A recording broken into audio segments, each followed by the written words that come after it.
Hello, welcome to science easy classes. आज हम लोग शुरू करते हैं सॉलिड स्टेट। जैसा कि मालूम आपको खत्म हो गया, कुछ ऐसे टॉपिक्स हैं जो और एलिब्रेट करने की जरूरत है। जब हम PYQ को देखते हैं, अच्छे से समझने की कोशिश करते हैं, कुछ टॉपिक्स हैं जिसको एलिब्रेट करने की जरूरत है। एक आधा टॉपिक है, कर लेंगे अपन इसको भी, ठीक है। आज हम लोग देखते हैं कि पिछले सालों में सॉलिड स्टेट पे कैसे क्वेश्चन पूछे गए हैं, ठीक है। तो इस पे हम लोग थोड़ा सा चर्चा करते हैं, इस पर समझते हैं। और उससे पहले हमने आपके लिए कुछ चीजें तैयार की है। क्या है कुछ चीजें बच्चों? कुछ छोटा मोटा सवाल जवाब, और मेरे साथ आप काम करते जाइएगा, देखेंगे उसको भी। क्या है कि क्यूबिक क्रिस्टल सिस्टम में सबसे पहले हम लोग अगर लिखते हैं, क्या तैयार किया है मैंने आपके लिए। सबसे पहले हम लोगों को क्या क्या पढ़ना है, कैसे कैसे पढ़ना है, तो हम लोग उस पर एक चर्चा कर देते हैं, है ना। और चलो इसके लिए एक सेपरेट लेक्चर बना देंगे, मैं आपको क्वेश्चन सॉल्व कर देता हूं, और फिर एक डिटेल लेक्चर बनाएंगे अपन। पहले PYQ को क्वेश्चन सॉल्व कर लेते हैं, फिर देखते हैं कि कितने क्वेश्चन आपसे बनते हैं और कितने क्वेश्चन बनते नहीं है। फिर उसके बाद एक और लॉन्ग वीडियो बनाया जाएगा जिससे एकदम परफेक्ट डिटेल एनालाइजेशन हो जाए। तो हम लोग अभी PYQ सॉल्व कर लेते हैं, ठीक। विच of the following is an amorphous solid? हंसी आई ना, कितना गंदा सा क्वेश्चन है। कौन है एमोर्फस सॉलिड? तो हम लोगों को सिर्फ एक ऑप्शन नहीं, चारों ऑप्शन याद करना है। ग्रेफाइट, याद है ग्रेफाइट के बारे में? कार्बन का है, फिक्स ज्योमेट्री है, 3 बॉन्ड बनाता है, ठीक है। चलो, क्रोमेलम का नाम नहीं सुना तो करेंगे उस पर बात। सिलिकॉन कार्बाइड, SiC, इसकी भी फिक्स ज्योमेट्री है। तो किसकी फिक्स ज्योमेट्री नहीं है सर? ग्लास। ग्लास लग गया ना, तो ग्लास होगा तो क्या होगा? एमोर्फस। बाकी 3 नाम याद कर लीजिए, क्या होगा? क्रिस्टलाइन, क्वार्ट्ज ग्लास, SiO2 क्या है? एमोर्फस। ऑप्शन नंबर कौन सा दिखेगा आपको? B। ज्यादा हड़बड़ाहट की जरूरत नहीं है। Percentage free space in BCC, BCC याद है? BCC, चलिए ठीक है। चलो, BCC में क्या बनाया था ना, याद आया तुम लोगों को? बीच में एक चला जाएगा, है ना। BCC में क्या बनाया था? जल्दी बताओ, जल्दी बताओ। फेस डायगोनल से निकाला था या बॉडी डायगोनल से? तो जल्दी बताओ ना, हमने कुछ किया है तुम्हारे लिए, जल्दी से। और देखते हैं, जब तक मैं इस पर बात करता हूं। BCC पे क्या क्या तुमको याद है? सर BCC की रैंक क्या होगी, याद है? जल्दी से नोट्स बुक में देखना है, मैं नहीं बताने वाला, याद होना चाहिए सर। जैसे रैंक फटाक से कमेंट बॉक्स में डालो, रैंक क्या होगी? सर BCC का रैंक तो मालूम चल गया। A और R का रिलेशन, A=R होगा क्या? नहीं, A= कितना R होगा? ये भी जल्दी से इसको रिवीजन कर लीजिए, और इस पूरे को एक टेबल में खुद से बनाइए, मेरे सहारे में मत रहिए। देखो ये पूरा बना हुआ है, मैंने सोचा था बनवा, तो फिर मैं बोला मैं ही बनवाऊं, तो फिर आप क्या करोगे? हर चीज रेडीमेड। ये तो आप आज बना देगा, देखो पूरा बना हुआ है। पूरा बना करके लेक्चर जब शूट कर रहे हैं, तो मैंने कहा कि नहीं सर ये गलत है। देखो पूरा का पूरा टेबल बना हुआ है, ये गलत है, आप खुद करो मेहनत, ठीक है। कैसे बनाना वो मैं बताता हूं। जैसे BCC लिखा, BCC का रैंक लिख लीजिए, कोऑर्डिनेशन नंबर लिख लीजिए, A और R का रिलेशन लिख लीजिए, परसेंटेज ऑक्युपाइड लिख लीजिए। उसके बाद क्या लिखिए? क्या लिखने के बाद था? फ्रैक्शन लिख लीजिए, पैकिंग फ्रैक्शन लिख लीजिए, वाइड फ्रैक्शन लिख लीजिए। ये सारा का सारा डाटा एक जगह कवर कर लीजिए, ठीक है। परसेंटेज फ्री स्पेस, तो BCC में वाइड स्पेस कितना था? याद है ना? परसेंटेज ऑक्युपाइड स्पेस कितना था, या पैकिंग फ्रैक्शन कितना था? 68%। याद आया? आया ना? तो फ्री स्पेस कितना होगा? 32%। सिर्फ आप ये सोच करके आओ कि सर इतने क्वेश्चन लग जाएंगे, बोर्ड में आ जाएगा, इससे आ जाएगा, पक्का आ जाएगा। मगर उसकी कोई गारंटी नहीं है। पक्का आ जाएगा फिर गारंटी नहीं है, क्या हुआ सर? सिंपल सी चीज है, आप तरीके से करो। सिर्फ 6 लेक्चर तो बनाया है, पूरा 3 घंटे मेहनत कीजिए और आपका सारा क्वेश्चन आपके हाथ में होगा। चलिए नेक्स्ट। हाँ, तो क्या होगा? 68%। चलिए, percentage of free space in BCC। चलो next. So the coordination number of a metal crystallizing in hexagonal close packing HCP और CCP दोनों का coordination number सेम है? और कमेंट बॉक्स में आप खुद बताओ, जल्दी से टाइप करो। अरे करो, थोड़ा सा एक्टिव हो। अभी लाइव आएंगे अपन, बहुत जल्द आएंगे, तैयारी कीजिए इसकी। चलिए क्या हो गया? दोनों की सेम है सर, कितनी है? 12 है। कितनी है? 12 है। चलो next. In which of the following pairs of structure are tetrahedral wide respectively? अरे मैं रिकॉर्डिंग कर रहा हूं अपनी, 1 सेकंड बच्चों। हाँ रिकॉर्डिंग हो रहा है, मुझे लगा रिकॉर्डिंग नहीं हो रहा। हाँ, in which of the following pairs of structure are tetrahedral wide respectively?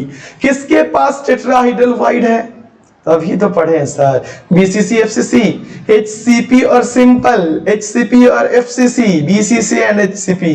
तो आपको तो हेक्सागोनल पक्का याद है कि हेक्सागोनल में क्या होता है? टेट्राहेड्रल वाइड को सर ने इतना कवर करवाया, इतना कवर करवाया कि ये तो रट गया sir. HCP hexagonal close packing. चलो उसके अलावा आप बताओ और कौन होगा?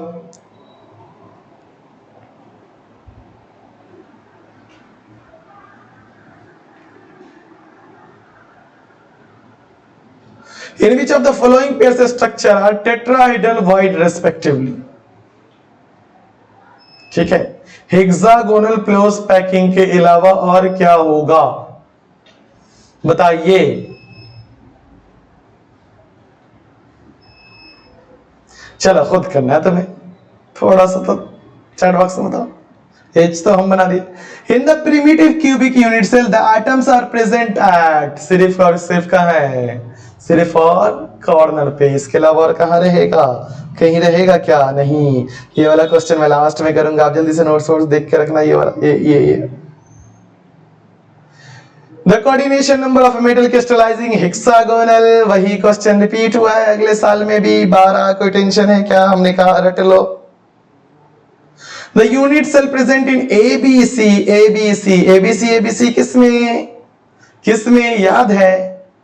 हेक्सागोनल में एबीसी एबीसी था, टेट्रागोनल में एबीसी एबीसी था, फेस सेंटर्ड में एबीसी था। हाँ सर, थोड़ा सा क्वेश्चन घुमा के पेश दिया है। हमको याद है क्यूबिक क्लोज पैकिंग, और हमने बोला था एबीसी एबीसी अरेंजमेंट जहां होगा ए, याद आया? थोड़ा सा ए, फिर क्या बनाया था? बी, फिर क्या बनाया था? सी, फिर इसके ऊपर क्या होगा? ए, है ना? तो A B C, A B C. कौन सा अरेंजमेंट याद है? जल्दी से लेक्चर जाकर के देख लीजिए अगर नहीं आता है तो आपको। क्यूबिक क्लोज पैकिंग, और दूसरा नाम इसका था फेस सेंटर्ड क्लोज पैकिंग। ठीक है। If the anions A from hexagonal closest packing and cation C occupy 2/3 octahedral voids in it, then the general formula of the compound is। देखो दो छोटे छोटे टॉपिक है बच्चों, जो PYQ बनाने के बाद आपको समझ में आएगा कि होना चाहिए। एक सर फॉर्मूला कैसे बनाए, है ना, और एक और है जो आपको आगे चल के, तो मैं एक छोटा सा लेक्चर ऐड ऑन कर दूंगा इस पर, किसका? फॉर्मूला का। ठीक है, मैं छोटा सा पीवाईक्यू के इस क्वेश्चन को स्किप करता हूं और आपको क्या करूंगा? फॉर्मूला का एक और सेक्शन ऐड कर दूंगा। मैं उन टीचर में नहीं कि आपको कह दूं कि मैं फॉर्मूला का आंसर बताता हूं और इसको रट जाओ। ठीक है, ये मेरा काम नहीं है। मैंने इस टॉपिक को थोड़ा सा स्किप किया था, मगर देखते हैं कि ये पीवाईक्यू में पता नहीं कैसे स्किप हो गया वो बनाने में, मगर ये फॉर्मूला का एक छोटा सा टॉपिक मैं बहुत जल्द ऐड ऑन कर दूंगा। ठीक है, और जितने भी क्वेश्चन आते हैं कैसे कैसे करना है मैं ये टॉपिक ऐड कर दूंगा। तो मैं क्वेश्चन नंबर 8 स्किप करता हूं, आप इसको अपनी कॉपी में लिख लेना, सेव कर लेना कि सर ये तो आपका रह गया। एक और फॉर्मूला का क्वेश्चन है, क्वेश्चन नंबर 9, इसको भी आप स्क्रीनशॉट ले लो। Which is correct statement? When the temperature increase, the number of defect decrease। गलत है दोस्त ना, टेम्परेचर इंक्रीज की जगह कॉन्स्टिट्यूएंट पार्टिकल भागेगा अपनी जगह से, भागेगा तो डिफेक्ट इंक्रीज करेगा। गलत है। Schottky defect occurs when the radius of cation is similar. Similar था, सिमिलर था, याद कीजिए, Frenkel defect occurs when the radius of cation is similar, दोनों में सिमिलर है तो कोई एक हो जाएगा, याद कीजिए नन ऑफ दीज। कौन सा आंसर है, जल्दी से बताइए। शॉर्टकी में या फ्रैंकल में? हम आपको क्वेश्चन दिखाते हैं और आपको डिफेक्ट टॉपिक पढ़ने को बोलते हैं। वहां पॉइंट्स में लिखा हुआ है कि किसका इंक्रीज करेगा किसका डिक्रीज करेगा। मैं आंसर यहां पे आपको करने वाला है नहीं। जल्दी से जाइए, जल्दी से जाइए जब प्ले लिस्ट में और देखिए शॉर्ट की फ्रैंकल में क्या बताया सर ने। सारे क्वेश्चन पीवाईक्यू ऑलमोस्ट इंपॉर्टेंट है, हर चीज में सॉल्व नहीं करवाने वाला, बस क्वेश्चन इसलिए दिखा रहा हूं कि आपको पता चले कि एग्जाम में कैसे क्वेश्चन आएंगे और कैसे आते हैं। सब कर देंगे तो फिर तो आप काम छोड़ हो जाइएगा। When anion leaves the normal lattice site and electron occupy interstitial site in its crystal lattice, it is called। Normal lattice को लीव करके इंटरस्टिशियल साइट पे, जल्दी से बता दो, बताओ। When anions leaves the normal lattice sites and electrons occupy interstitial sites and crystal lattice is called। anion leave कर गया, सिर्फ इलेक्ट्रॉन आया तो किसका नुकसान, किसका नुकसान बताओ। anion निकल गया, सिर्फ इलेक्ट्रॉन बचा, तो anion निकला इलेक्ट्रॉन बचा तो नुकसान किसका, anion का। तो ज्यादा कौन होगा, कटायन। ज्यादा कौन होगा, कटायन। मैक्सिस मेटल एक्सिस डिफेक्ट। कैसे सोचा, बोले सर इसका आंसर बता दिया। हाँ, जहां सोचना था मैंने बता दिया, मगर आपसे कहूंगा कि जाके मेटल एक्सिस डिफेक्ट एक बार रिवीजन कर लो बच्चों, और आता है अच्छे से तो कोई दिक्कत नहीं। फेरी मैग्नेटिक बना हुआ है लेक्चर में, जल्दी से फेरी मैग्नेटिक क्या, चलिए जाके एक बार चेक कर लीजिएगा, है ना। फेरी मैग्नेटिक का क्या था, फेरो मैग्नेटिक और फेरी मैग्नेटिक, है ना। मैग्नेटिक फील्ड अट्रैक्ट होगा या रिपेल करेगा, एक बार देखिए जल्दी से। An example of amorphous solid is diamond amorphous है, नहीं सर, फिक्स ज्योमेट्री। ग्रेफाइट नहीं सर। साल्ट NaCl, साल्ट एकदम फिक्स होगा, कटायन एनायन की जगह फिक्स होगी। बचा क्या, रबर। तो आंसर कौन है, रबर। चलेगा, तो भाई लगा देता हूं। कई बच्चे तो ऐसे 2x पे देखते हैं और कहते हैं बस आंसर मिल जाए, ऐसा नहीं होता, ऐसा नहीं होता दोस्त। Which of the following is an example an amorphous solid? फिर से ग्लास, है ना, सीडो लिक्विड। तो जो बाकी बचा वो क्या होगा, क्रिस्टलाइन। वो भी जहन में होना चाहिए, ऑप्शन चारों पे है। लोग कहते हैं पीवाईक्यू सॉल्व कर लो तुम्हारा काम बन गया। भाई पीवाईक्यू सॉल्व करने का मतलब क्या है, सिर्फ आंसर रटो, ऐसा नहीं होता। चारों ऑप्शन आपको रट जाना चाहिए, सिर्फ आंसर नहीं, तभी पीवाईक्यू को सॉल्व करने का मतलब बनता है। क्लियर है, चलो। Which one of the following is non-crystalline or amorphous? Non-crystalline मतलब क्या है, amorphous पूछ रहा है, नौटंकी। भाई तोबा, घुमा फिरा के सेम क्वेश्चन। कौन, rubber. Which of the following condition favor the existence of a substance in a solid state? Temperature वालो सॉलिड स्टेट को फेक करेगा, जल्दी से खोजो। टेम्परेचर लो, टेम्परेचर, है ना। टेम्परेचर लो होगा, जगह पे फिक्स होगा, हाई होगा तो क्या करेगा, दूर दूर भागेगा। फॉलो फेवर करेगा सॉलिड स्टेट का, बिल्कुल नहीं। हाँ, आयोडीन। आयोडीन क्या है, iodine molecules are held in a crystal lattice by, तो कौन, डाइपोल। डाइपोल, आयोडीन में डाइपोल डाइपोल इंटरेक्शन नहीं सर, म्यू इक्वल टू 0 हो जाएगा। Covalent bond. और कह रहा है कि हेल्ड टुगेदर आयोडीन I2 कैसे होगा, क्वेश्चन नंबर 18। जल्दी बताइए, जल्दी से जाइए। तो कहां पे, कहां का क्वेश्चन है, जल्दी एक बार बताइए आप, कहां का क्वेश्चन है। शुरू में जो हमने क्रिस्टलाइन सॉलिड के टाइप पढ़ाए थे, वहां पर जाकर के देखिए कि ये आयोडीन वाला एग्जांपल कहां पर है। कहां पर, क्रिस्टलाइन सॉलिड के टाइप में ये होगा। जल्दी से चेक करके आइए। तो थोड़ा मेहनत कीजिए भाई, दौड़ भाग कीजिए।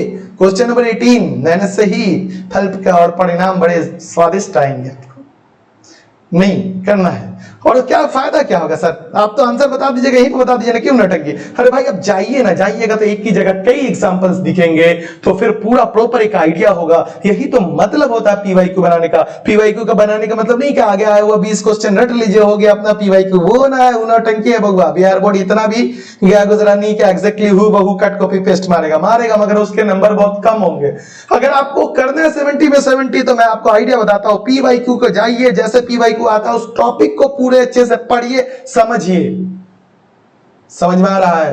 इतना बकवास मार दिया तो आंसर कर दूं? तुम करो पहले, कमेंट बॉक्स में बताओ क्वेश्चन नंबर 18। चलिए, लंदन फोर्सेस चलेगा?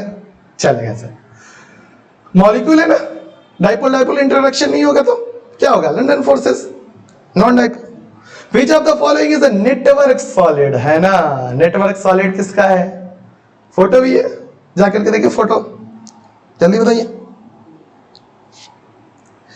डायमंड का बनाया था नेटवर्क सॉलिड, जाकर के नोट्स में जाकर के रिवीजन कीजिए। नेटवर्क सॉलिड, कोवैलेंट सॉलिड और नेटवर्क सॉलिड। तो जाकर के पढ़िए ना, कोवैलेंट सॉलिड और नेटवर्क सॉलिड में सबने लिखा है क्या, कौन कौन सा एग्जांपल बनता है, कौन कौन सा एग्जांपल नहीं बनता है। कर लेंगे, कीजिए ना इस तरह से। अगर आप इस तरह से अगर आदि होगा ना क्वेश्चन पर के, भाई आपको 70 में 70 आने से कोई भी रोक नहीं सकता। Which of the following is not the characteristic of ionic solid? Very low value of electrical conductivity in molten state. अरे molten state में बढ़ ना जाएगा रे, घटेगा थोड़े। आयनिक सॉल्ट मॉलिक्यूल स्टेट में जाओगे तो क्या होगा? फ्री आयंस बनेगा, फ्री आयंस बनेगा तो बढ़ेगा ना भाई। Brittle in nature, very strong force of interaction, anisotropic in nature. जल्दी बताइए तो कौन सा सही नहीं है? जल्दी जल्दी, क्वेश्चन नंबर 20 कौन बताएगा?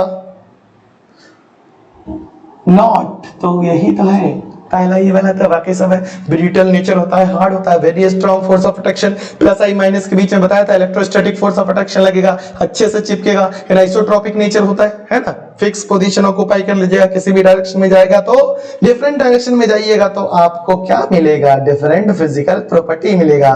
याद है ना डेफिनेशन? उम्मीद तो करते हैं। Which of the following is an amorphous solid? भाई पक गए कर करके, और एग्जामिनर ना देने से इसको चूक रहा है ना। आप सिलिकॉन कार्बाइड का मॉलिक्यूलर फार्मूला, इन सबको मॉलिक्यूलर फार्मूला पर भी थोड़ा ध्यान दे लीजिएगा। Which of the following is not characteristic of crystalline solid? Definite and characteristic heat of fusion, isotropic in nature. Crystalline solid क्या होता है? आइसोट्रॉपिक होता है कि अनआइसोट्रॉपिक होता है? आंसर आप बोलिए ना भाई, इसका मिल गया क्या? बोलिए ना, मिल गया 22 का आंसर मिल गया? तो मिल गया, मार दीजिए, पेन चेंज कर दे सर, हाँ जरूरी है। The sharp melting power of crystalline solids is due to irregular arrangement of constituent particle observed over a short distance in a crystal lattice. ठीक, irregular arrangement of constituent particle observed over a long distance in a crystal lattice. ठीक है, sharp melting point, a regular arrangement of constituent particle observed over a long distance in crystal lattice। 23 का answer जल्दी बताइए। Different arrangement of constituent particle in different direction, है ना, physical property हो जाएगी वो। मेल्टिंग पॉइंट, बॉइलिंग पॉइंट पे वो भी आता है। कौन सा आंसर होगा जल्दी बताइए? 23 का फिर कौन सा आंसर होगा?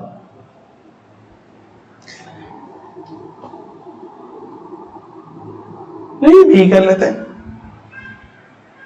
Which of the following is an amorphous solid? भाई रे भाई, सर मैं क्या करूं, ये खुद इतनी बार बोर्ड में पूछ चुका है, मैं पीवाईक्यू करवा रहा हूं आपसे।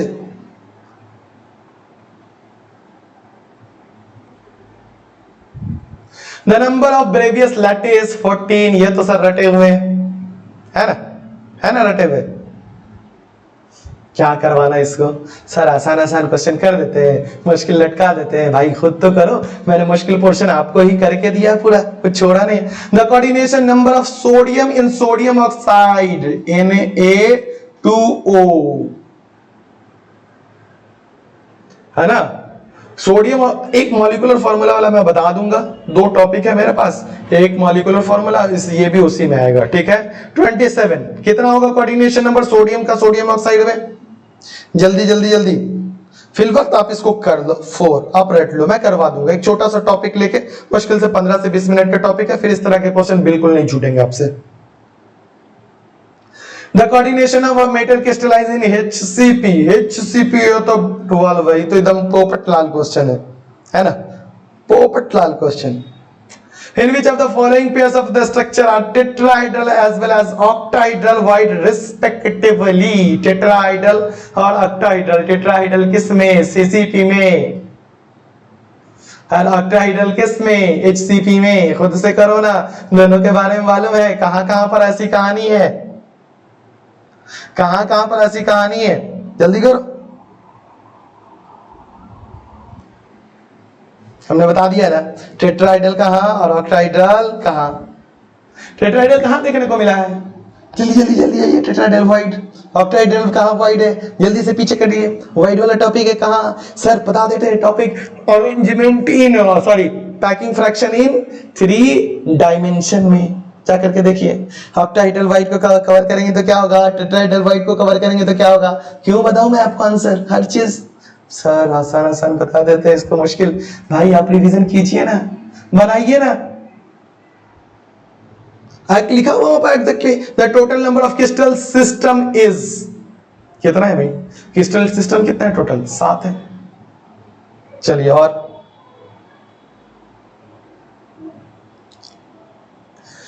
The percentage empty space, BCC का इम्पिटी स्पेस कितना है? 32। कोई मुश्किल? सर बता दिए, सर आप इतना तो रट गए होंगे, मुश्किल वाला छोड़ देते हैं। The coordination number of metal crystallising in a hexagonal pack HCP, 12 बोल बोल के परेशान हो, 32। और ये एग्जामिनर पूछ पूछ करके थक नहीं रहा है। Which of the following types of defect causes a decrease in density of a crystal? Which of the following types of defect causes a decrease in density of a crystal? Density का defect कहाँ होता है? जल्दी से बताइए। Frankel में, कि शटक्की में? शॉटकी में सर, ठीक, कोई दिक्कत नहीं। ठीक, शॉर्टकी में होता है कि एफ सेंटर में होता है? एफ सेंटर पढ़ा है ना हमने आपको अच्छे से, कैसे पढ़ाया था कि सर जिसका क्रिस्टल होता था उसके वेपर में उसको क्या करते थे? हीट करते थे। कटायन अपनी जगह छोड़ करके कहां चला जाता है? बार वाले नाइन के पास। अंदर में क्या छोड़ता था? इलेक्ट्रॉन छोड़ता था कि नहीं, जिसको क्या बोलते थे? एफ सेंटर, जिसके वजह से कलर का इमिशन होता था। 3 कलर भी पढ़ा है, रट लीजिएगा। सर मुश्किल क्वेश्चन फिर छोड़िएगा क्या? हाँ शॉर्टकी पे हम कंफर्म नहीं है, खुद जाइए मिलाइए, मैं क्वेश्चन सिर्फ आपको दिखाऊंगा। और बाकी आएगा अपना वो जो प्रॉपर वोकल टाइप यूट्यूब का अच्छे से हेडिंग वाला आता है वो भी आएगा। मगर ये चीज है कि आपको पहले पढ़ने के लिए अगर सर करना है, करेंगे अपन फिर से।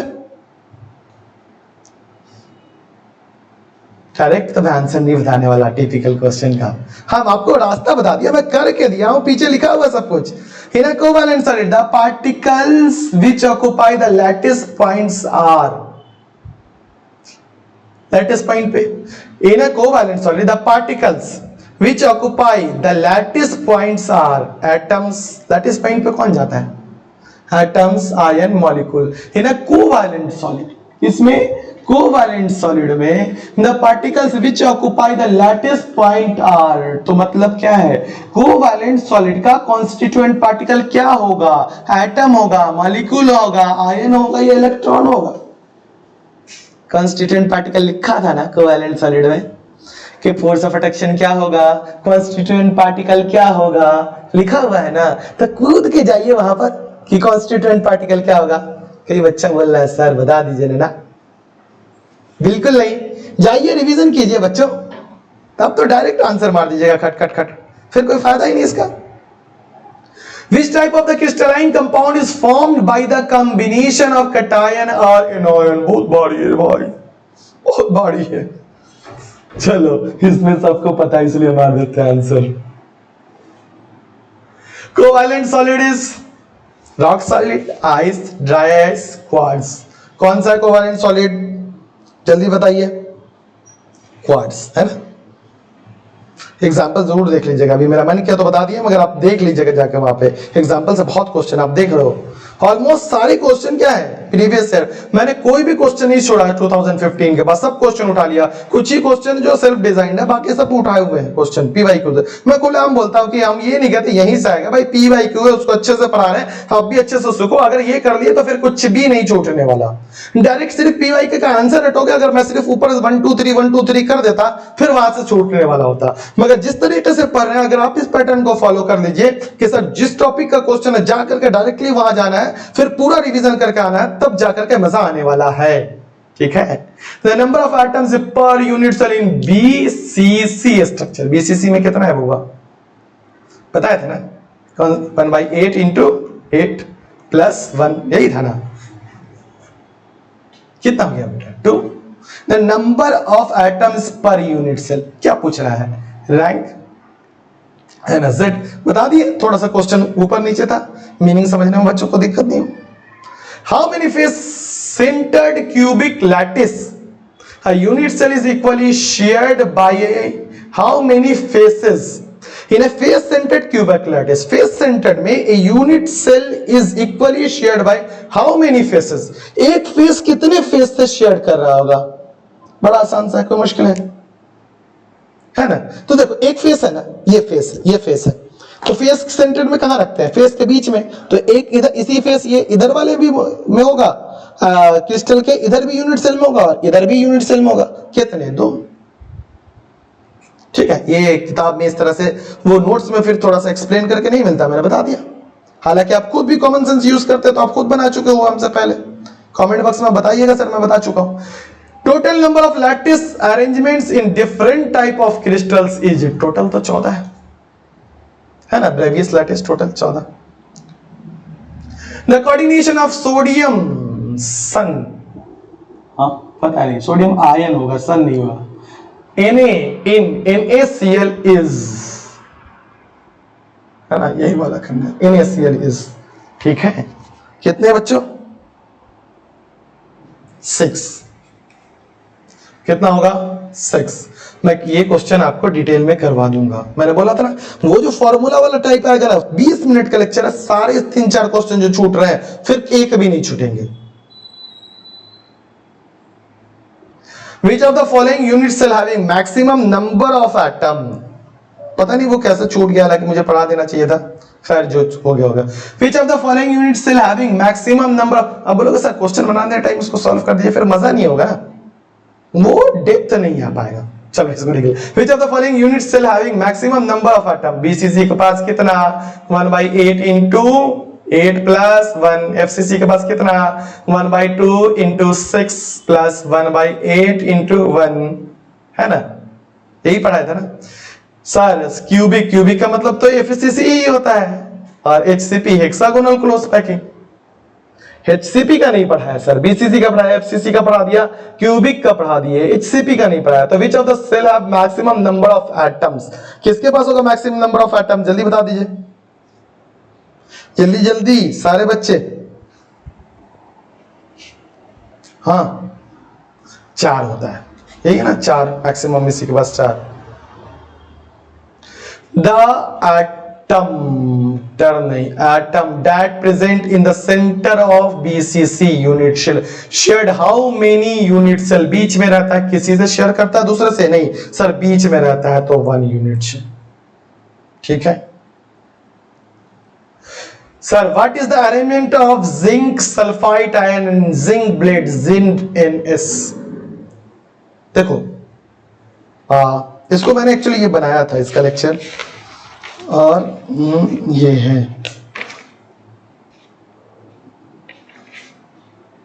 ये देखिए, ये मैं बताया कि हमें NaCl, ZnS और CaCl ये बना हुआ पूरा। ये 3-4 ऐसे हैं जो इस तरह से रेगुलर रिपीटेटिव मैनर में पूछते हैं, ये पूरा बना हुआ ना। तो वो एक फॉर्मूला का क्वेश्चन, और एक ये कि 4 ही हैं, कौन कौन से? NaCl, CaCl, ZnS। इन 3-4 एग्जांपल से ये ये इनका अरेंजमेंट प्रॉपर, पर्टिकुलर इस मॉलिक्यूल का अरेंजमेंट पूछते हैं तो अपन कर देंगे, ठीक है। हार्डली हाफ आवर और मेहनत करना है। ये 3-4 क्वेश्चन मेरे से पता नहीं कैसे छूट गया, तो कर देंगे अपन, ठीक है। अब रहा 43 का, और भी कुछ है तो देखो इतना करना पड़ता है तुम्हारे लेक्चर लेने से पहले। देखो ये मैंने पूरा बनाया था कि आपको समरी पढ़ाऊंगा, मगर जब पढ़ाने लगा तो मुझे लगा नाइंसाफी होगी आपके लिए कि सारा लेक्चर भी मैं ही पढ़ाऊं, समरी भी मैं ही पढ़ाऊं, तो फिर आप अपना दिमाग कब यूज कीजिएगा, फिर कोई फायदा नहीं ना सब पढ़ने पढ़ाने का, कोई फायदा नहीं, ठीक है। समरी खुद से बनाइए बेटा, मैं आपका हेल्प कर सकता हूं। हाँ, आप जब बना चुके होंगे तो फिर मैं एक दिन किसी दिन वन शॉट लाऊंगा, फिर दिखाऊंगा कैसे समरी बनाई जाती है, लाऊंगा, क्योंकि आप उससे उसकी हेल्प मिलेगी। मगर खुद से ट्राई करो। और ये तो मेरा समरी देखने में भले अच्छा हो, मगर जब आप खुद से बनाइएगा ना, वो तो कहीं बेहतर होगा मुझसे, ठीक है। क्वेश्चन नंबर 43, तो 43 का आंसर फिल वक्त आप बी मान लीजिए। 8:8 type of packing present in 8:8, ये वो बोला ना CSCL भी एक मैं पढ़ाऊंगा उसमें से आप, ठीक है। 44, तो आंसर इसका क्या है, CSCL। The coordination number of zinc in zinc blende ZNS, पता है, इसको भी पढ़ाना है। कितना ZNS का कोऑर्डिनेशन नंबर कितना है, जल्दी जल्दी कीजिए, बताइए। 1 मिनट में बना लेता हूं उसको। हाँ, तो मुझे लगता है फालतू है, मैं थोड़ा सा इरिटेट हो रहा हूं ऐसे क्वेश्चन देख के। Which of the crystal lattice structure has the, वो कर दूंगा मैं थोड़ा सा, है ना, क्योंकि मैं बताने लोगों को तो थोड़ा लेंथी लेक्चर हो जाएगा। इस क्वेश्चन को आप नोट कर लीजिए, और फिर आप मुझे कमेंट बॉक्स में बताइएगा सर जो 2-3 क्वेश्चन आपने छोड़ा है ना, उसका लेक्चर आपने बताया था, सेपरेट लेक्चर लेके आएंगे, ठीक है, करेंगे अपन उसमें। Which crystalline lattice structure has the highest close packing, सबसे ज्यादा किस में होता है, FCC में या BCC में? FCC में कितना, 74%, BCC में 68%, ये 15 पॉइंट है ना, कर लीजिएगा। अच्छा, the percentage of free space in CCP, cubic close packing, cubic close packing का मतलब क्या है, FCC, पीछे बता दिया बेटा, है ना, कर लीजिएगा। BCC है ये, क्या हुआ, कर देंगे आप, उम्मीद है। In a solid lattice, the cation has left a lattice side and it is located in interstitial position. Cations कहाँ चला गया, बाहर। The lattice defect is, defect का क्वेश्चन है, आप इससे मिला नहीं। चलिए यहीं तक हम लोग रखते हैं। हाँ, फ्रैंकल एंड शॉर्टकी का एक क्वेश्चन है, दोनों किस में लिखता है, AgBr, कर लियोगे, ठीक, ये भी आपसे हो जाएगा। Which of the following point defect shown by the AgBr, दोनों शॉर्टकी फ्रैंकल दोनों, उम्मीद है कि आपने नोट रख लिया होगा। देखो मैं ये जो है ना, ये प्रॉपर किसी आम बच्चों के लिए नहीं बना रहा हूं कि उसका मैं अच्छे से थंबनेल डालूंगा कि हाँ ये और लूट मची है, उसका करेगा, टाइम आएगा अपन का। मैं उन बच्चों के लिए लेक्चर बना रहा हूं जो रेगुलर लेक्चर अटेंड कर रहे हैं, ठीक है। तो आपको उम्मीद है मैंने आपसे 40-50 क्वेश्चन किया है, और ये सारे 50 क्वेश्चन आपको ढंग से समझ में आए होंगे, और ये पूरा पीरियोडिक टेबल समझ में आया होगा। करते करते ये होता है कि कभी कभी ना कुछ थोड़ा सा छूट ही जाता है, तो वो थोड़ा सा रह गया, मैं बहुत जल्द उसको भी कर दूंगा। मिलते हैं बहुत जल्द नेक्स्ट वीडियो में, तब तक के लिए thank you very much, have a nice day, bye. दोस्तों से जरूर शेयर कीजिए जो थोड़ी बहुत ये और वो, पता है जैसे जैसे आपके दोस्त हमसे जुड़ते जाएंगे वो हमें और मोटिवेट करेंगे अच्छे से अच्छा कंटेंट बनाने के लिए। मिलते हैं जस्ट बहुत जल्द नेक्स्ट लेक्चर में। मैंने जैसा आपका बताया, वादा किया कि 4 महीने में पूरा सिलेबस कवर करना है, उसी जर्नी को प्रोवाइड किया नॉन स्टॉप। कल का दिन आराम होगा, परसों से फिर से नए लेक्चर आने शुरू हो जाएंगे। चलिए bye, have a nice day, thank you.